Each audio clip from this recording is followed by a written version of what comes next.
I live in a place in Ontario called the Bruce Peninsula, no longer than a half-hour's drive from coast to coast at its widest.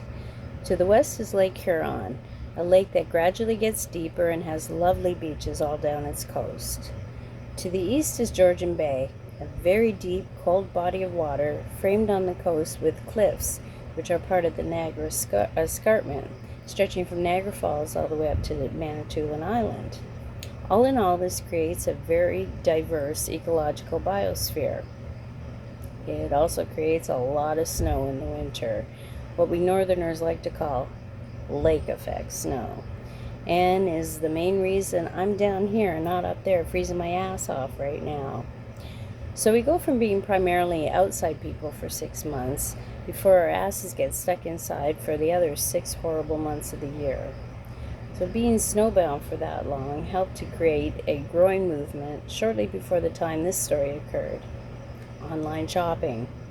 Well, of course, I had to get on that bandwagon, so I'd like to offer you the Pampered Camper's Consumer Report, based on certain items I purchased at the time from a product I discovered called Shapermint.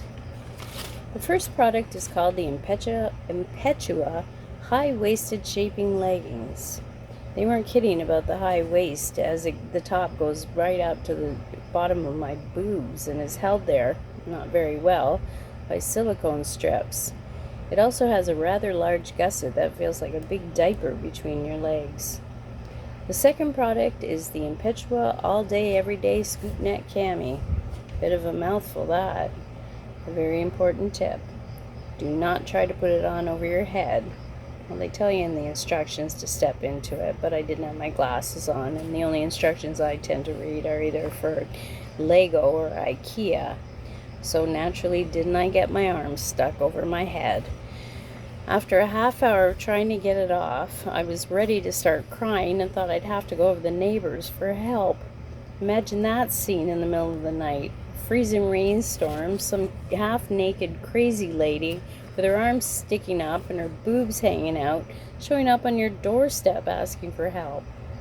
Not a pretty sight. But I did manage to stay calm and dislocated an arm and finally got it off. Needless to say, they're not lying about the extreme support.